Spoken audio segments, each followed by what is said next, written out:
আসসালামু আলাইকুম। সামনে দেখেন একটা অ্যাক্সিডেন্ট হয়েছে, ভয়ঙ্করভাবে অ্যাক্সিডেন্ট। যেটা একটা ট্রাক একটা অটোকে মেরে দিয়েছে। তো কীভাবে মারছে, মানে এটা পুরো ভিডিওটা না দেখলে কিন্তু বুঝতে পারবেন না।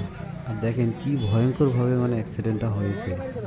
আমার তো মনে হয়, আমি যতদূর শুনলাম ওইখানে অটোতে নাকি ভর্তি যাত্রী ছিল, মানে ধরেন যে 7জন না 8জন ছিল ওই যাত্রী, ড্রাইভার সহকারে। তো ট্রাকটি কিন্তু ইট বোঝাই, যেটা দেখছেন ট্রাকটি কিন্তু ফুল লোড আছে। এখন কিভাবে যে অ্যাক্সিডেন্টটা হলো সামনে কিন্তু না গেলে কিন্তু বুঝতে পারবেন না। শুধু এটাই নয়, দেখতেই থাকেন তাহলে শেষ পর্যন্ত বুঝতে পারবেন যে কিভাবে কোথা থেকে অ্যাক্সিডেন্টটা হলো, কত দূর পর্যন্ত অটোটিকে একবারে সামনের দিকে ঠেলে নিয়ে গেছে। আমি বদরগঞ্জ থেকে রংপুরের দিকে রওনা দিলাম, মানে ঘটনাটি ঘটেছে রংপুর থেকে বদরগঞ্জ পার্বতীপুর যে রোডটা আছে, রোডের মাঝামাঝি ধরতে গেলে এই অ্যাক্সিডেন্টটা হয়। তো আমি দেখেই পুরোই অবাক হয়ে গেছি যে এই ধরনের অ্যাক্সিডেন্ট কিন্তু আমি এর আগে কখনো দেখিনি। একসাথে 3টি গাড়ি, এখন হয়তো ভাবতে পারেন যে একসাথে 3টি গাড়ি, আরেকটি গাড়ি কোথায়? তো আরেকটি গাড়ির সামনে আছে, ওটার অবস্থা আরও খুব খারাপ। এখন জানি না ওটার ড্রাইভার কী অবস্থায় আছে, কিন্তু অটোর যে ড্রাইভার যাত্রীরা ছিল ওরা নাকি সবাই অসুস্থ, মানে অনেকেরই খুব গুরুতর আহত হয়েছে। তাদেরকে খুব তাড়াতাড়ি, যেটা আর কি শুনলাম, যে মেডিকেলে নেওয়া হয়েছে। আমি আসতে একটু দেরি করেছি, না তো আপনাদের সরাসরি দেখাতে পারলাম হয়। তো এই যে এইখানে এখানে দেখেন, এই যে একটা পাওয়ার টিলারের মেশিন দেখতেছি রোডের মধ্যে পড়ে আছে। এখন ভাবতেছেন যে পাওয়ার টিলারের মেশিন রোডের মধ্যে পড়তেছে, তাহলে গাড়িটা কই? ওই গাড়িটা দেখেন একটু আরেকটু সামনে, পাওয়ার টিলারটি আবার নিচে পড়ে গেছে। পাওয়ার টিলারের উপর দেখা যাচ্ছে সার, মানে ওই জৈব সার, গোবর সার যেটা বলে সেইটাই।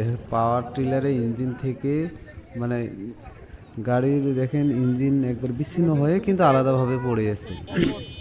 যদিও এটা একটা রানিং রাস্তা, সব সময় যানবাহন চলতেছে, তবে দেখলাম প্রশাসন অনেক আগ থেকে এসেছে, ওরা সব কিছু কন্ট্রোল করতেছে, মানে যানবাহন রাস্তায় যেন কোনো যানজট না হয় এই জন্য।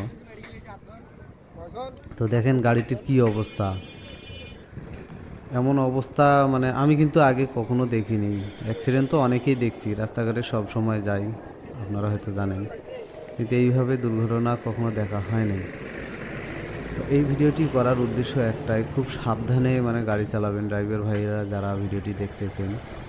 আমি তো অবাক হয়ে গেছি, মানে কিভাবে সম্ভব? দেখেন একবারে ইঞ্জিন গিয়ারবক্স থেকে আলাদা, চেসিস আলাদা, রাস্তায় পড়ে আছে। অ্যাক্সিডেন্টটা হওয়ার কিছুক্ষণের মধ্যেই প্রশাসন চলে আসে, মানে পুলিশ চলে আসে। এইখান থেকে ট্রাকটি অটোটিকে ঠেলে নিয়ে গেছে, কম করে হলেও 25 থেকে 30 হাতেরও বেশি, মানে অটোটিকে ছেঁচড়ে নিয়ে যাওয়ার পর এই অবস্থা হয়। এখন কিভাবে অ্যাক্সিডেন্টটা হয়েছে ওটা তো আমি সরাসরি দেখি নাই, যদি দেখলাম হয় তাহলে আপনাদেরকে এ সম্পর্কে বিস্তারিত বলতে পারলাম হয়। কারণ একটি দুর্ঘটনা সারা জীবনের কান্না। তা আমি আপনারা যদি চান তাই এর দ্বিতীয় পার্টটা আমি অবশ্যই নিয়ে আসবো, কীভাবে অ্যাক্সিডেন্টটা হয়েছে, কার দোষ ছিল, কোথা থেকে আসলো, এই সব কিছুই আপনাদেরকে আমি আরেকটি ভিডিওর মাধ্যমে জানিয়ে দেব।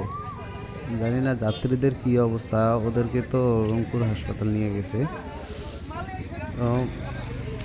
ভিডিওটি করার উদ্দেশ্য একটাই, সাবধানে গাড়ি চালাবেন। আমরা ড্রাইভার কখন যে কী হয় বলা যায় না, এটা আমাদের উপরে ডিপেন্ড করে। তবে সাবধানে গাড়ি চালালে সাবধানে কিন্তু মার নেই। ভালো থাকেন, সুস্থ থাকেন, আবারও দেখা হবে অন্য একটি ভিডিওতে। আর যারা ভিডিওটি দেখতেছেন অবশ্যই আমাকে একটু সাপোর্ট করে দেবেন। ধন্যবাদ সবাইকে। তো এই চ্যানেলে সব ধরনের ভিডিও আপনারা পাবেন, একবার ঘুরে এসে দেখেন। ভিডিওটি কেমন হয়েছে অবশ্যই কমেন্টে জানিয়ে দেবেন। দেখা হবে আবারও নেক্সট অন্য কোনো ভিডিওতে।